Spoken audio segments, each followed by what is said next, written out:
What's up, maggots? You're watching Knotfest TV. I'm your host, Monica Strut, and today I'm here with Kyle of Brand of Sacrifice, a band who will be coming to our shores next month for Knotfest Australia. Kyle, welcome.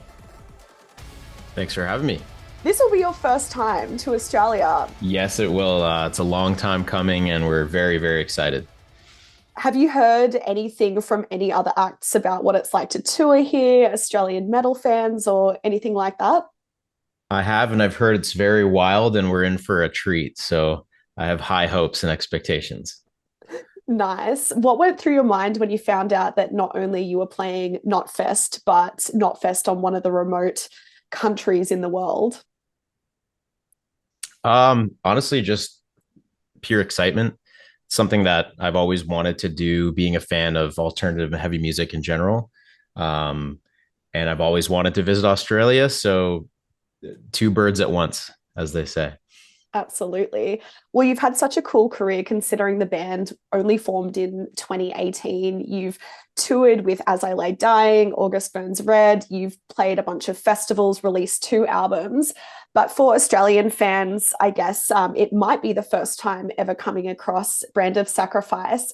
And I was listening to an interview recently with Finn McKenty where you were saying how important a band's story is to developing that sense of community. So for anyone new coming into the Brand of Sacrifice world, what about your story should new fans know? So the name of the band actually comes from the manga Berserk. So it was kind of created out of a love for that dark story, and that story is a story of survival.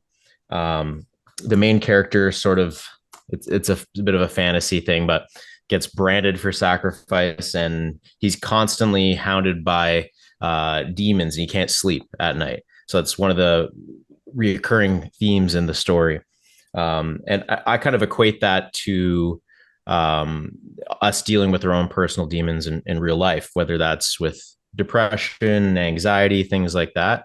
So I think the theme of our band is that there's a community for anybody at any walk of life who may be struggling, and it's a release.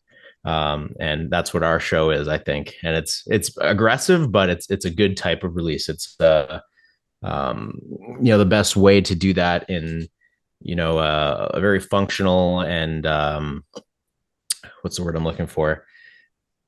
I guess positive manner rather than resorting to negativity. So Yeah. And were there any bands sort of growing up when you were first getting into metal that were that release for you that are now core influences? definitely. I would say August Burns Red would be there. So that was definitely a good one for me. And if we're talking about bands from Australia, Parkway Drive would have been a huge one for me as well. Um, and I guess I was more into the metalcore world, but deathcore is a newer thing for me as well within the past 5, 6 years since we started the band, basically. But I think those bands would have been sort of what started it all, going from there. Absolutely. Your latest single, Purge, is a pretty personal one for you. Speaking of release and that sort of cathartic nature of your music, can you tell us a bit about that tune? And it was released on Nuclear Blast. So I'd love to know also what it's like releasing, a song through a label as opposed to being independent. Sure. So this song specifically is about, I mean, it's a little on the nose, the title, Purge. It's about kind of removing the things from your life that limits your potential. Whether that is any form of addiction or aspects of your life that will kind of hold you back. So in my case, it was specifically, sorry, one moment. Cat Cat life. is going crazy. Yeah. Um, I don't know why she's doing that.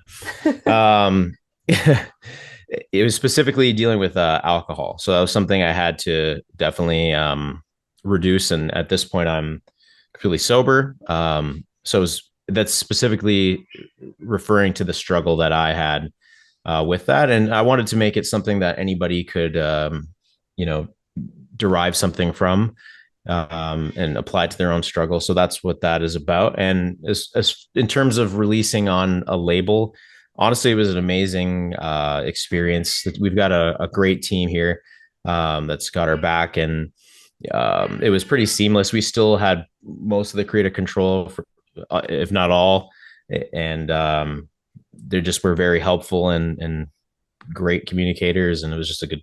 It was pretty similar, just with more assistance and backup, and yeah. So Yeah, that's what I would say. I feel like Brand of Sacrifice just came out of the gates absolutely running. I mean, you were on tour straight away, and like to release two albums in this time, plus, you know, a string of singles in 2023. It's just yeah, it's just amazing how much you've accomplished. How, like, what do Thank you you. think, you know, drove you to really just go hard or go home? Is there anything that you kind of implemented from the get-go within this project that you think really helped you excel? I guess we kind of looked at the mistakes of the past with other projects and basically did the opposite of what we did with those. But um, I mean, for me, this was something that I always wanted to do. I always wanted to be involved in the music industry, be in a band, and call that a career. And I was sort of reaching the point where this is kind of, you know, I'm a single guy right now, and so it was a good time where I could kind of give it all at that point. And Leo, who writes all the music with me, he was awesome. We always have worked really well together. We two different schools of thought, but it kind of balances each other out, kind of like a yin and the yang, I guess. Um, but we just decided that we're just gonna put everything into it and not take any shortcuts or sort of cut costs on certain things. The vision is what we want it to be, and that's what we did, and we didn't falter on that from the beginning. And that sort of led to us being self-produced as well, because we have a Oh, very wow. specific way we want to sound, and that's curated by ourselves. So Nice. Sounds like it was we especially being self-produced, I feel like that just makes things even more authentic when you know you're kind of coming at the music from all different angles. yeah, I think so.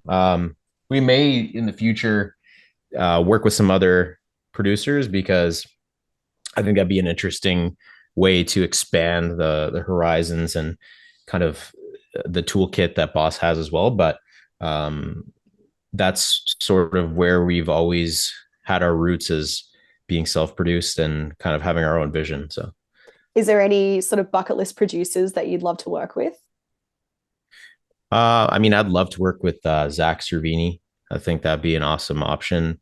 Um, that's the main one in my head, for sure. I'd say Yeah, nice. he's responsible for a lot of the big stuff lately, and I really like his sound and the way he approaches, especially drums. The drum sounds amazing. I mean, you've released a single with Harper recently, who's, if anyone doesn't know who Harper is, Harper's this amazing girl who was on America's Got Talent and just blew everyone out of the water with a sick cover of Holy Roller by Spiritbox.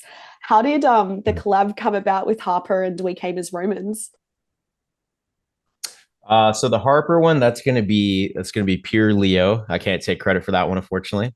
Maybe I'll be involved at some point, but for now, that's Ah, that's on him. gotcha. But we have similar. At the time, we had the same manager, and Leo he's very passionate about producing and writing, and our manager thought that'd be a great fit, and I agree. I think the last couple of songs that he's written really added something new to the mix for her.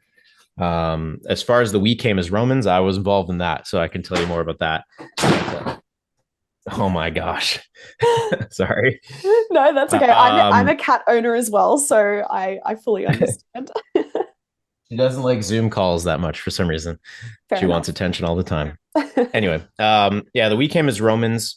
Um, Same thing, similar manager. We like to kind of keep things in the family and collaborate that way. We think it's a really fun thing. But most bands will reimagine a song by going softer. They'll go the acoustic route, and we thought it'd be interesting to go heavier instead, Mm. um, and sort of add that modern deathcore vibe to the song while still having it maintain its catchy formula. And I think the result was pretty cool. We ended up playing it with them on tour when they did the first leg of their Dark Bloom tour. And that was so much fun every night. They would play the regular version and then they would go off stage and then we'd play the reimagined version and people would go crazy. But that's sort of how that came about, sort of keeping it in the family and trying something a little bit different and not sticking to the acoustic formula with reimaginings. I love it. I love that they played the two different versions on one show. That's really cool. Yeah. So speaking of shows, back to Knotfest Australia. So you'll be playing some side shows aside from the main festivals. Yes. Yeah, in Melbourne, Sydney, and Brisbane, and you've got the side shows happening in Melbourne and Brisbane with Lamb of God. And I know that you did a collab with Nick Nocturnal as well on how to write a Lamb of God song. So Yes. I mean, first of all, how did that collab come about, and what's your thoughts on now supporting Lamb of God at these side shows? Yes. So Nick and I have done a couple of collabs in the past. Good friend of mine. We're both from Toronto originally. Now both of us are in the States, but funny how that goes. But Yeah. and he was doing that series of how to do different songs in 20 seconds or 30 seconds or whatever. And I knew that that was going to be one that I could pull off very well, as far as doing my best imitation of Randy's style. So I brought that up with him. And then it just so happened that my clothing brand, Shibori Threads, was also going to be doing a drop with them shortly after that. So we kind of all tied it in together. And then now we're going to be playing on the same stage, which is pretty crazy. So I'm very excited for that. And are there any bands that you're personally looking forward to seeing at Knotfest Australia? Disturbed for sure. That's always been something growing up that I think we've all loved. When I was a little kid playing like the NHL games growing up and things like that. And then Pantera for sure. It's an absolute classic. So, and then Lamb of God, I'll watch them multiple times for sure. Thank you so much, Kyle, for taking the time to chat to Knotfest today. I'll see you on the ground at the festivals, at least in Melbourne, and I'm really looking forward to your set. Yes, thank you. And thanks for having me. And sorry for the cat.